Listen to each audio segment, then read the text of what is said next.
Bismillahirrahmanirrahim. Assalamualaikum warahmatullahi wabarakatuh. Innal hamdalillah nahmaduhu wa nasta'inuhu wa nastaghfir wa na'udzu billahi min shururi anfusina wa min sayyiati a'malina. May yahdihillahu fala mudhillalah wa may yudlilhu fala hadiyalah. Asyhadu an la ilaha illallah wa asyhadu anna Muhammadan abduhu wa rasuluh. La nabiyya wala rasula ba'dah, amma ba'd.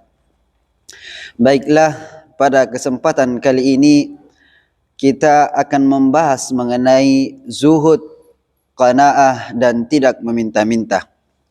Hadis pertama, An Abdillah bin Mas'ud radhiyallahu anhu qala Rasulullah sallallahu alaihi wasallam, man nazalat bihi faqatun fa anzalaha bin nas lam tusadda faqatuhu wa man nazalat bihi faqatun fa anzalaha billahi fayusikallahu lahu birizkin ajilin au ajilin,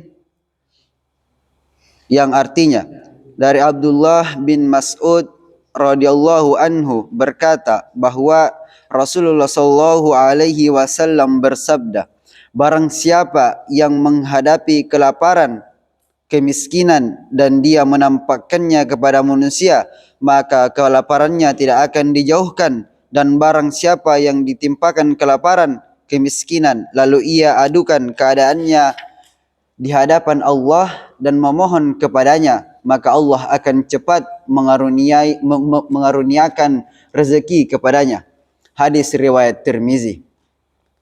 Siapa yang meminta-minta kepada orang lain, dia tidak akan terlepas dari kemiskinan dan kelaparan, dan keperluannya tidak akan terpenuhi. Jika hari ini untuk suatu keperluan dia meminta-minta kepada orang lain dan terpenuhi, maka esok harinya dia akan menghadapi keperluan yang lebih besar lagi. Sekiranya dia meminta kepada Allah, maka keperluannya akan terpenuhi, dan apabila dia menghadapi keperluan yang lain, maka Allah segera akan menyelesaikannya juga.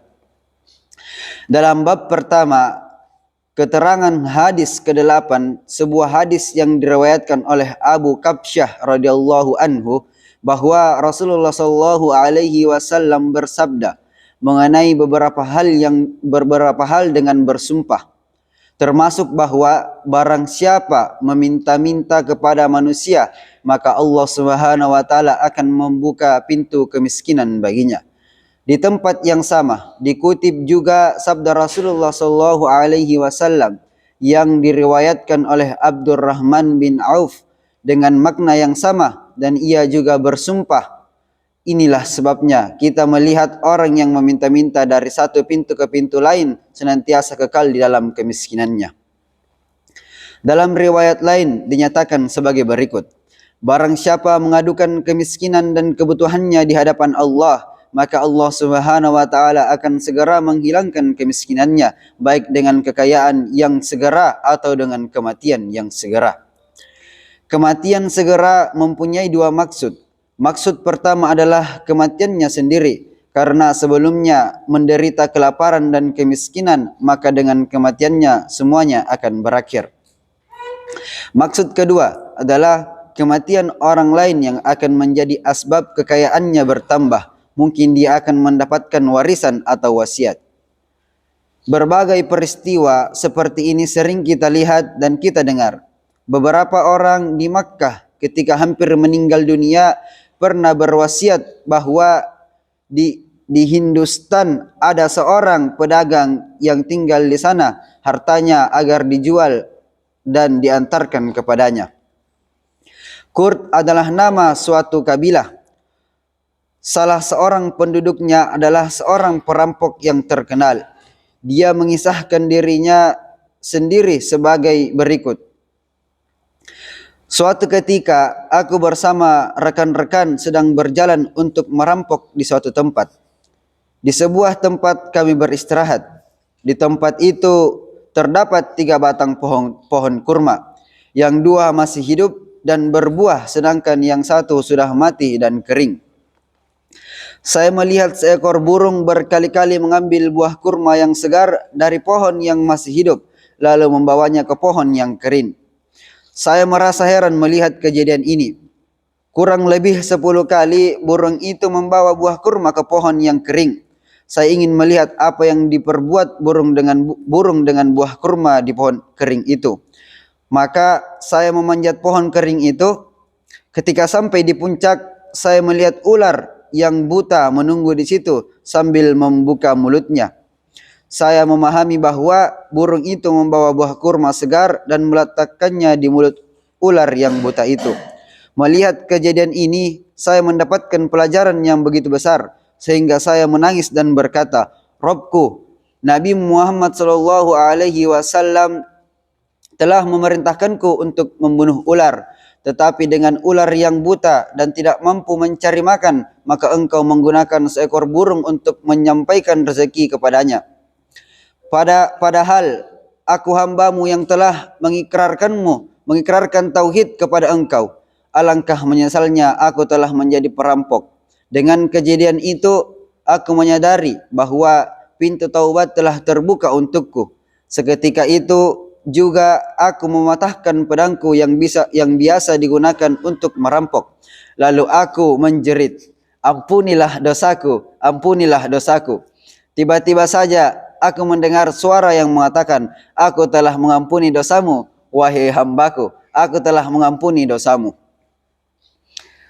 Ketika aku sampai kepada kawan-kawanku, semuanya merasa heran dan bertanya, "Apa yang telah terjadi padamu?" Aku menjawab, "Aku telah menjadi sesat dan durhaka kepada Tuhan. Kini aku bertaubat dan berserah diri." Kemudian aku menceritakan peristiwa tadi. Kawan-kawanku pun mengikuti jejakku. Mereka berkata, "Kini kami juga bertaubat dan berserah diri kepada Allah Subhanahu wa taala." Kami meninggalkan semua harta hasil rampokan sekian lama. Dengan memakai kain ihram, kami berangkat ke Makkah. Setelah berjalan selama 3 hari, sampailah di suatu kampung di sana. Kami menemui seorang wanita tua dan buta.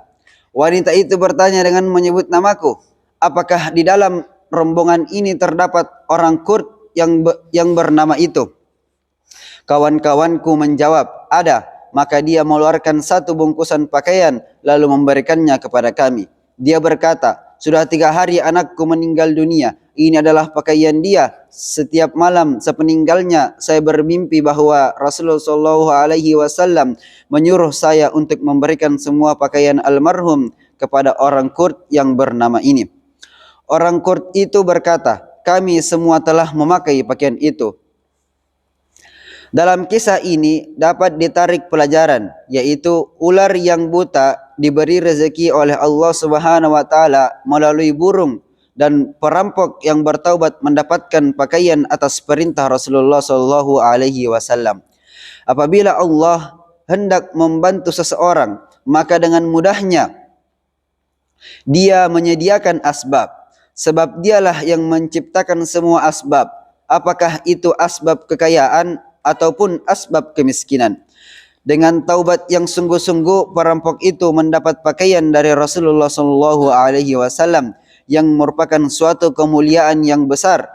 Peristiwa ini dapat dijadikan contoh bagaimana kekayaan dapat diperoleh melalui kematian yang cepat. Dalam sebuah hadis, Ibnu Abbas radhiyallahu anhu meriwayatkan sabda Rasulullah sallallahu alaihi wasallam bahwa orang yang menderita kelaparan atau mempunyai kebutuhan dan dia menyembunyikan keadaannya dari khalayak ramai, maka Allah Subhanahu wa taala mengambil tanggung jawab untuk mengaruniakan rezeki yang halal selama 1 tahun. Hadis lain menyatakan bahwa barang siapa yang dalam keadaan lapar atau mempunyai keperluan sedangkan dia menyembunyikan keadaannya dari manusia dan hanya meminta kepada Allah, maka Allah Subhanahu wa taala akan membuka pintu rezeki yang halal baginya untuk 1 tahun. Dalam hadis lain dinyatakan sabda Rasulullah sallallahu alaihi wasallam bahwa barang siapa meminta kekayaan kepada Allah Subhanahu wa taala, maka Allah Subhanahu wa taala memberikan kekayaan kepadanya. Siapa yang meminta kekuatan Allah untuk menjaga dirinya, maka Allah Subhanahu wa taala akan memberikan sifat itu kepadanya. Dan tangan di atas, maksudnya yang memberi, adalah lebih baik dari tangan yang di bawah, yakni yang menerima. Dan bagi siapa yang membuka pintu meminta-minta kepada selain Allah, maka Allah Subhanahu wa taala membuka pintu kemiskinan baginya.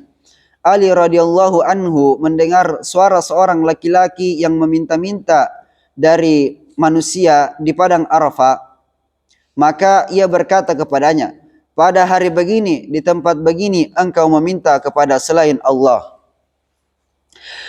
Dalam hadis lain dinyatakan bahwa barang siapa membuka pintu meminta-minta kepada selain Allah, maka Allah Subhanahu wa taala membuka pintu kesempitan baginya di dunia dan di akhirat. Dan siapa yang membuka pintu pemberian untuk mendapatkan ridha Allah, maka Allah Subhanahu wa taala membuka pintu kebaikan di dunia dan di akhirat baginya. Sebuah hadis menyatakan bahwa barang siapa membuka pintu meminta-minta, maka Allah Subhanahu wa taala membuka pintu kemiskinan baginya, dan siapa yang mengikat kayu bakar dengan tali lalu memikulnya dan menjualnya untuk memenuhi kebutuhan hidupnya, maka yang demikian itu lebih baik daripada meminta sedekah, baik dia menerima sedekah ataupun tidak. Dalam hadis lain diriwayatkan bahwa siapa yang membuka pintu pemberian baik dengan sedekah maupun dengan silaturahim, maka Allah Subhanahu wa taala akan memberi lebih kepadanya, kekayaannya akan ditambah.